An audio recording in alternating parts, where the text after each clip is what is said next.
پاید بن بندن پاید بن سلامتی دوانی امن هاتینا وره دا احتماد سرخوب که این دال وره جیانب که این دا شمال دیر کوین دا و جاری کریومه که پاشاروشه اوه یکم دارد شم خوب سر و برکم و شمال دیر کوم و آگری هلکم و آمانت خوب شوم و زادی بخود چکم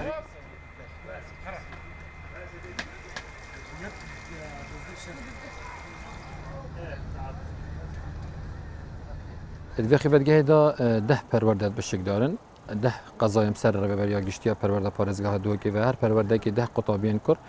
که جیوانا اتناف برا 10 سالی حتی 12 سالی دایم دوی خیفتگاه دا پروگرام سعشش سپیده دست پید کردن او دش خورا بیتن و که همی دیدوانی دیتر و ده پروگرام دست پید کردن و که تشت خارن و پشتینگه بلکرن آلای کردستانی و مراسمت پشکرین روزانه و پشتینگه ده پروگرام روزه دست پید کردن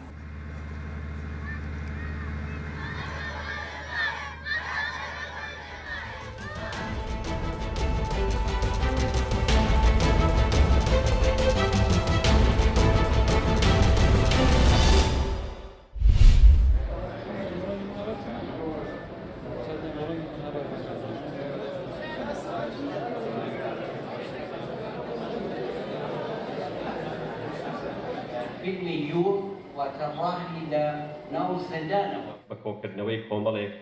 کتێبە کە لەم کارەدا سەرکەوتوو دەبێت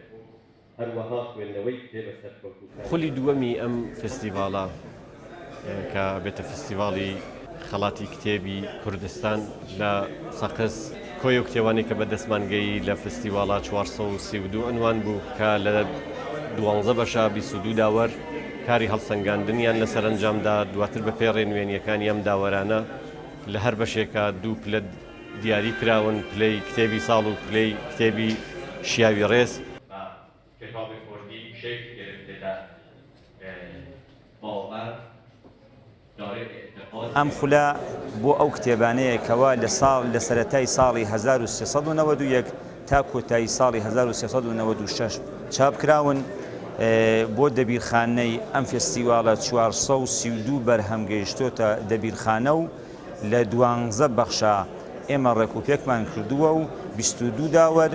کاری هەڵسەنگاندنی ئەم بەرهەمانیان بەڕێوە بردووە.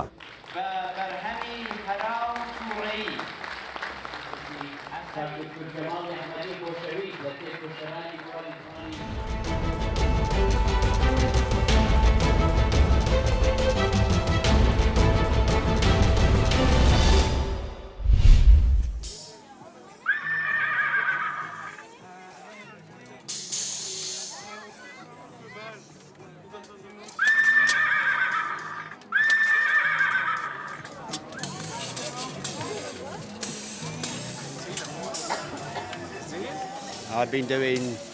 various forms of street art for the last 35 years. I've been a clown, a juggler, an acrobat, flying trapeze artist, I walk on ropes. And then I somehow got into the idea of trying to build machines that human beings could perform with.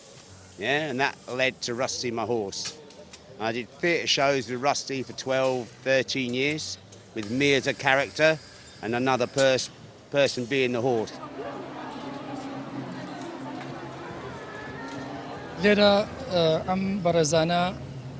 ئاڵای هەموو وڵاتەکان دروستەکەن وەکو کەسابەتێک بەکارهێنن منیش وەک بینیم لێرە ئاڵای کورسانی تیا بوو یەکێک لەو وڵاتانەی کە ڕسمی ئاڵاکان دروست کراوە ڕسمی ئاڵای کورسانیش دروست کراوە بە هەمان شێوە و بینیشم لە چاو پایتەخت و ئاڵای پایتەخت و وڵاتەکانی ترا پارەیەکی زۆر باش دانراوە منیش حەزم کرد وەکو چالاکێک بەشداری بکەم لەو پاردانانە بۆ ئاڵای کورسان و وەکو وەفایەک بۆ کوردستان.